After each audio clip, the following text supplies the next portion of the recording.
Hello everyone. हम आप लोगों के लिए लाए हैं heat transfer operation for gate chemical engineering 2024। इसमें हम बहुत डिटेल में चर्चा करेंगे हीट ट्रांसफ़र के बारे में। आप जानते हो कि गेट में जो डिफरेंट सब्जेक्ट्स इंपॉर्टेंट होते हैं, अगर इसको समझना है आपको तो ये जो फ्लो डायग्राम मैंने बनाया हुआ है टॉप में, इसको समझना होगा। बेसिकली हम क्या करते हैं कि प्रोडक्ट बनाते हैं। केमिकल इंजीनियर का काम होता है प्रोडक्ट बनाना। तब जब प्रोडक्ट हम कहाँ बनता है, वो केमिकल रिएक्टर में रिएक्शन करके मटेरियल्स के बीच में केमिकल प्रोडक्ट बनता है। डिफरेंट केमिकल प्रोडक्ट हम लोग बनाते हैं। तो जब केमिकल रिएक्टर में जो चीज़ें होती हैं उसकी स्टडी करने के लिए हमें बहुत सारे सब्जेक्ट्स की ज़रूरत पड़ती है, जैसे thermodynamics, fluid mechanics, in fact fluid dynamics, fluid mechanics भी बोलते हैं उसे। और मैथमेटिक्स की भी ज़रूरत पड़ती है, मास ट्रांसफ़र की ज़रूरत पड़ती है, हीट ट्रांसफ़र की ज़रूरत पड़ती है, और स्पेशली केमिकल काइनेटिक्स की ज़रूरत पड़ती है केमिकल रिएक्टर को डिज़ाइन करने के लिए। जो केमिकल प्रोसेस होता है उसकी हम डिज़ाइन करते हैं और इकोनॉमिक्स की स्टडी करते हैं। और केमिकल प्रोसेस में कंट्रोल भी बहुत महत्वपूर्ण कंट्रोल का भी बहुत महत्वपूर्ण योगदान है। तो ये सारे सब्जेक्ट्स गेट में इम्पॉर्टेंट हो जाते हैं। अब ये पता चल गया कि ये सारे सब्जेक्ट्स इंपॉर्टेंट हो जाते हैं, तो हम लोग अब वन बाई वन एक एक सब्जेक्ट करके पढ़ेंगे। तो हीट ट्रांसफ़र की स्टार्टिंग आज से हम करते हैं। तो heat transfer, as far as heat transfer is concern, as you can see there are 2 points A and B. अगर इनके टेम्परेचर T1 और T2 हैं, तो अगर T1 is higher than T2 तो हीट का जो फ्लो होगा हाई टेम्परेचर से लो टेम्परेचर की तरफ होगा। मतलब heat will flow from A to B, क्योंकि ए का टेम्परेचर T1 ग्रेटर देन है बी के टेम्परेचर T2 से।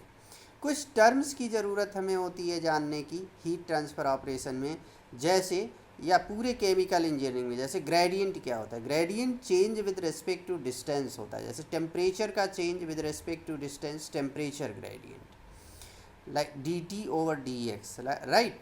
रेट क्या होता है, change with respect to time, time के रिस्पेक्ट में जो चेंज होता है उसे रेट बोलते हैं। जैसे टेम्परेचर का चेंज टाइम के रिस्पेक्ट में, तो dt over dt, okay, means small t there in denominator, time है वो और एक टेम्परेचर है, तो वो रेट होता है टाइम के रिस्पेक्ट में जो चेंज होता है। और फ्लक्स क्या होता है, change per unit time per unit area, flux होता है।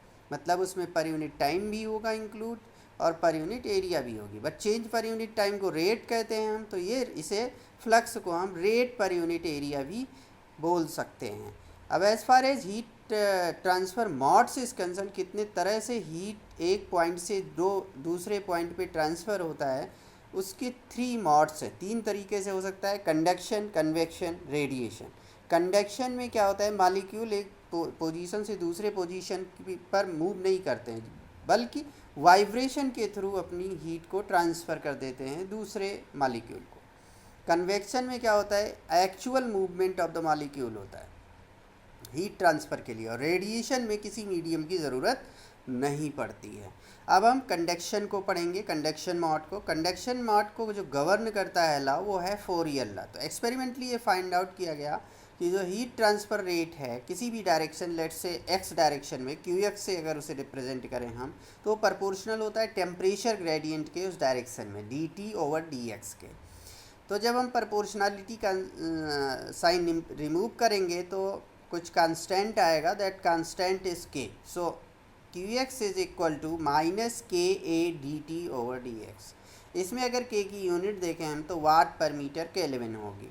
अब 3D में अगर हम बात करें, 3D में बात करें, k क्या है यहाँ पे, कंडक्टिविटी है, और 3D में बात करें तो Q वेक्टर क्वांटिटी जो हो जाएगी माइनस के डेल टी हो जाएगा। डेल जहाँ पे डेल ऑपरेटर क्या है, i del del x plus j del del y plus k del del z. Okay, so this is the del operator. So del basically हम दो ऑपरेटर यूज़ करेंगे, del और del square heat transfer operation में। Del होता है i del del x plus j del del y plus k del del z. Okay, i j k क्या है, unit vector है, एक्स वाई जी direction में respectively.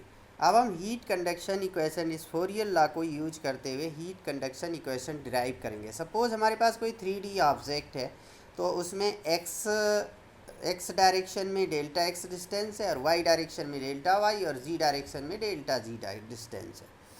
का हम एक ऑब्जेक्ट लेते हैं 3D ऑब्जेक्ट, बट हम एक डायरेक्शन में एनालिसिस करेंगे और फिर उसको 3D में एक्सटेंड कर देंगे।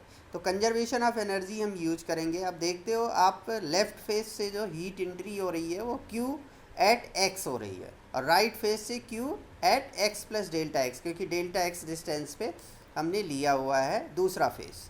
कंजर्वेशन ऑफ एनर्जी क्या कहती है? Basically this energy is conserve, okay, energy neither be created nor be destroyed, but वो एक फार्म से दूसरे फार्म में कन्वर्ट की जा सकती है। तो हम अगर उसे लिखें तो in minus out plus generation is equal to accumulation. Just like in bank account, आप अगर पैसे जमा करते हो दैट इज़ इन, और जो पैसे आप निकालते हो विदड्रा करते हो दैट इज़ आउट। और अगर सपोज उस पर जो आपने सेविंग कर रखी है उस पर इंटरेस्ट रेट मिलता है तो that is generation of money और एक्यूमुलेशन। सो अगर हम इनका अलजेब्राइक सम लेंगे तो you will find that in a year, suppose you are depositing and you are withdrawing and you are getting interest rate, so in a year you will find ki how much money has been accumulated in your bank account. So this is very similar to the bank account, right? Bank account balance. So in minus out plus generation is equal to accumulation.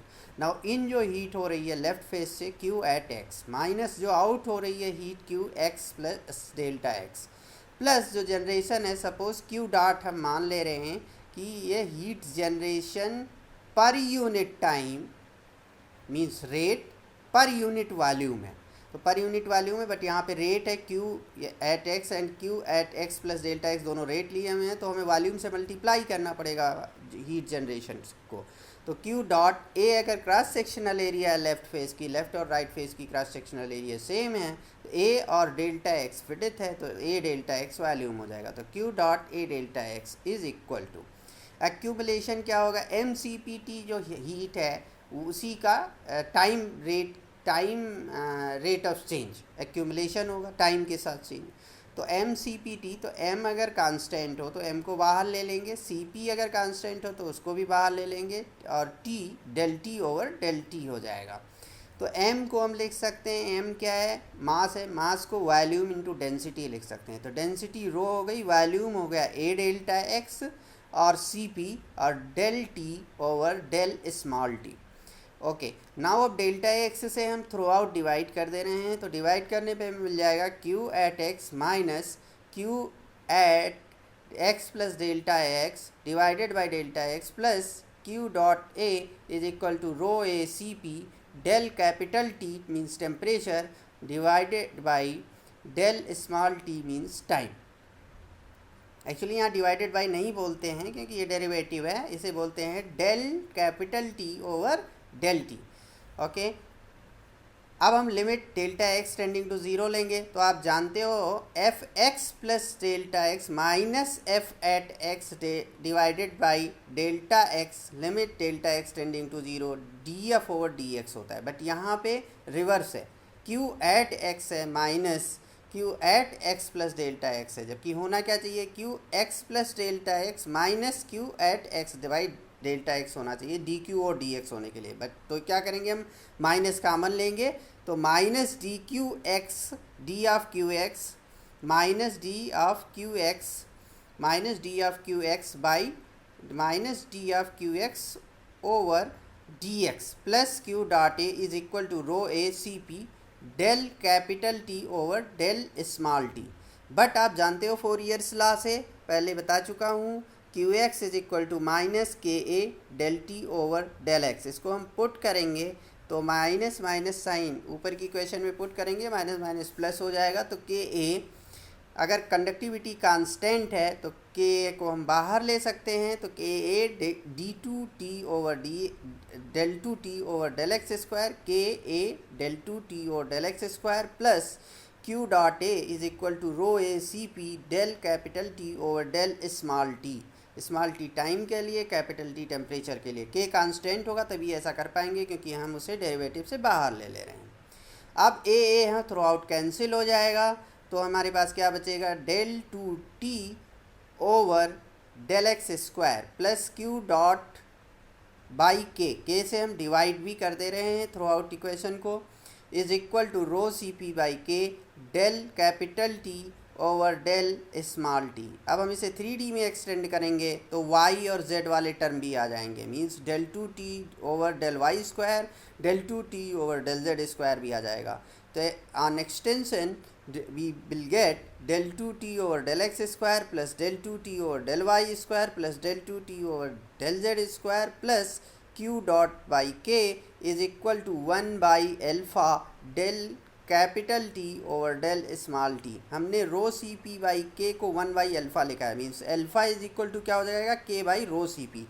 तो alpha यहाँ पे हमने के by rho C P माना है, वो के by rho C P को हम थर्मल डिफ्यूजिविटी बोलते हैं। अब जो del two T over del x square plus del two T over del Y square plus del two T over del Z square को हम डेल स्क्वायर टी लिख सकते हैं। इसे बोलते हैं, डेल स्क्वायर को बोलते हैं Laplacian operators. Del square T plus Q dot by K is equal to 1 upon alpha del capital T means temperature over del small T means time, where K is equal to K by rho C P. K क्या है, thermal conductivity, rho क्या है, density of material, C P क्या है, specific heat capacity.